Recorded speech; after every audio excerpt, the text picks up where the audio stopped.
Falando de Vasco, joga na quarta-feira contra o Palmeiras em São Paulo, jogo duro, claro. Só que o Vasco tá embalado, hein?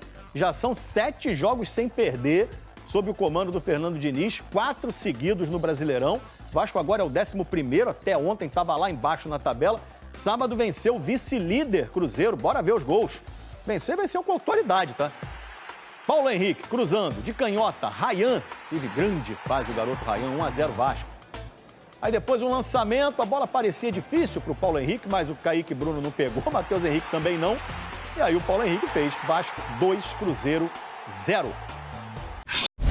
E cadê a alegria dele? Ai, meu Deus, eu não queria estar sentindo isso por você, mas você tá me irritando ultimamente. Só o risinho do Veneno O irritava. Vasco é isso, o gigante incomoda, Fernanda. O gigante tem incomodado. E tem incomodado muita gente, hein? Tem incomodado muita gente. Quer falar do Vasco? O único torcedor que não pode ficar feliz é o do Vasco. O Vasco ganha, não pode, tem que segurar. O Vasco sobe na tabela, não pode, tem que segurar. O Coutinho joga muito, o Paulo Henrique joga muito, não pode falar. O Rael é o melhor sub-20 do Brasil, não pode falar. Não pode. Não pode? Não pode. O torcedor do Vasco, ele tem que botar uma mordaça. Ele não pode ser feliz. Por quê, Pedrosa? A galera não gosta, a galera não deixa. Entendeu? Não, você sabe que eu fico feliz com a sua felicidade. Galera não gosta. Mas você tá muito implicante comigo. Não, eu te não tô amo, numa fase Fernanda legal. Maia. Olha só. Meu time tá com um negócio lá com dificuldade. E você fica me zoando. Se você falar que falta de aviso aconteceu aqui nesse programa, não foi. Fala Falta do de Vasco, aviso não foi, Venê. Quanto foi o jogo do Cruzeiro? Fala aí pro pessoal que Acho não melhor viu. a gente continuar avisando. E quem avisa é o quê? Amigo é. Você também. Toma!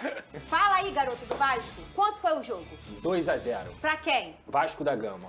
Poderia Aonde? ter sido 4. São Januário. São Januário. Muito bem. Coutinho. Você só errou em uma, cara. O quê? Não é Vasco da Gama, é gigante, cara. Gigante. É isso. Gostou do jogo, Pedrosa? Foi sábado, né? Muito, excelente jogo. Olha que maravilha. Ele não tá conseguindo nem ser skin comentarista. É que é raro, Fernanda. Fernanda, é raro. É raro, cara. É raro porque... Agora eu tava brincando aqui, mas falando sério. Faz muito tempo que a gente não vê o Vasco conseguindo encontrar uma consistência a ponto de conseguir competir contra esses bons adversários. Se a gente for pegar aí os últimos jogos do Vasco, o Vasco eliminou o Botafogo, time de G6. O Vasco venceu o Bahia, time de G6. O Vasco empatou com o Flamengo, que é o melhor time da América do Sul, e é um resultado positivo pro Vasco. Sim. O Vasco conseguiu vencer o Cruzeiro, time de G6.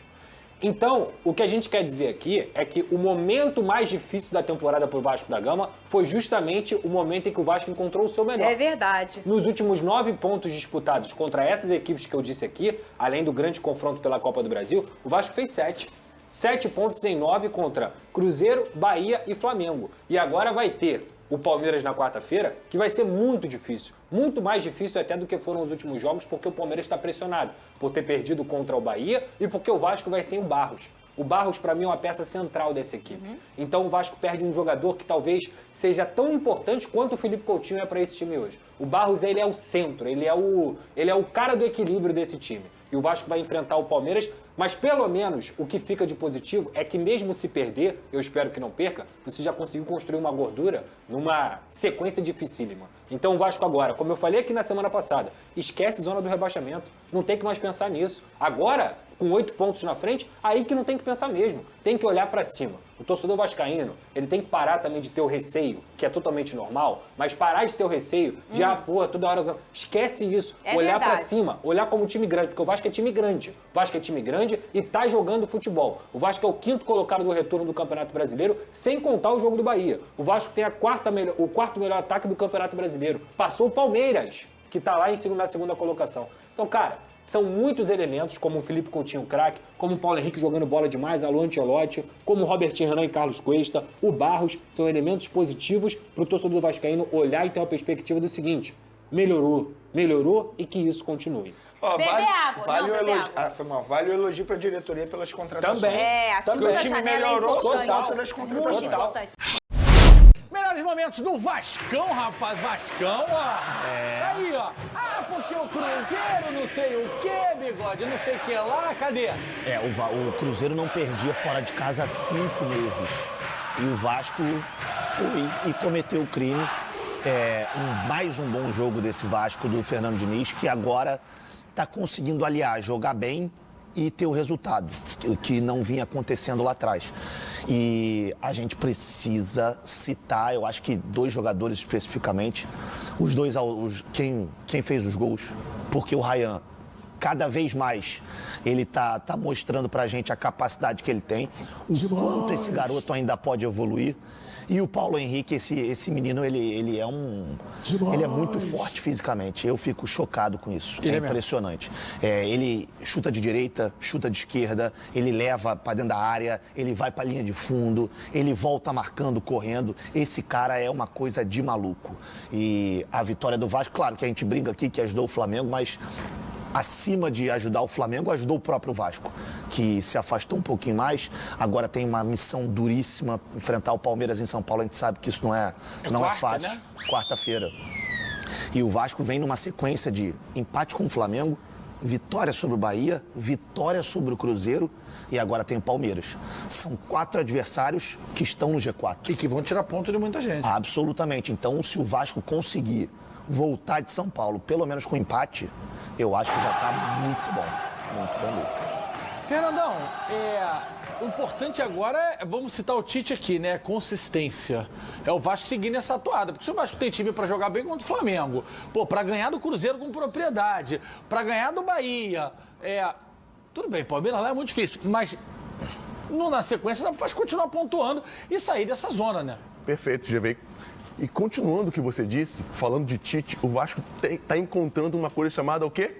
Equilíbrio, GV.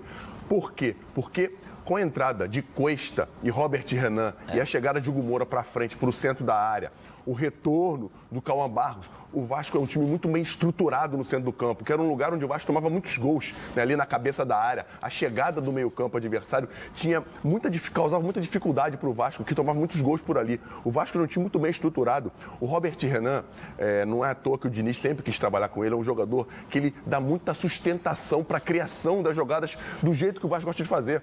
Ele tem muita qualidade para construir, é óbvio. Falei até para o Vascaíno isso ontem na academia, uma hora ele pode até errar. E aí, ele tem muita sustentação para você construir o jogo.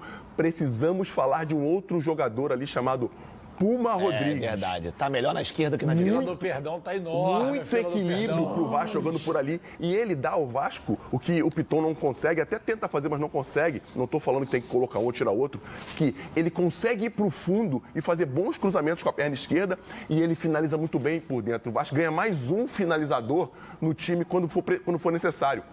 Agora, como o Paulo Henrique fez assim, o Puma consegue fazer pelo lado esquerdo também muito bem e o Vasco segue numa toada muito boa no Campeonato Brasileiro. Vamos fazer um Brasileiro. exercíciozinho que o Thiago Carvalho também gosta? Bota a sequência do Vasco aí na tela, pra gente ver. Vambora. Olha lá, sequência do Vasco. Aqui os 3 que passaram, os próximos. Palmeiras fora, Vitória em casa e o Fortaleza que tá mal fora de casa 15 de outubro. Quantos pontos dos 9? Vamos lá, temos 1 minuto. Pra mim faz 4. Não, 5. Vou dar moral ao Vascão. Só não pode bater no Bahia, bater no Cruzeiro, bater no Palmeiras e tomar dos 2. Mas eu acho que faz 7. Eu acho que 4. Empate com o Leão, vitória do Vitória e Palmeiras lá é muito difícil. Empatezinho. Não, o empate é o mundo ideal, mas assim... Eu acho que faz 7. Empata com o Palmeiras e bate nos 2. Então só Maria vai com as outras. Não, aqui vai empatar. Não, aí vai Ganha no bater. meio, ganha o Vitória. Fortaleza tá respirando por aparelho. Em São Januário, o Vasco levou a melhor sobre o ainda vice-líder Cruzeiro. Com 7 minutos de bola rolando, Ryan de cabeça abriu o placar. No segundo tempo, o lançamento do campo de defesa, falha da defesa mineira, Paulo Henrique desarmou o Matheus Henrique e na sequência definiu 2-0 Vasco, 11º na tabela com 8 pontos de folga em relação ao Z4. Foi também a segunda vitória seguida do Cruz Maltino pela primeira vez nesse Brasileirão. A coisa mais importante que aconteceu hoje é essa conexão com a torcida. Estava cheio e o time jogou junto com a torcida. O time foi tão bom hoje como uma torcida. Se é Vasco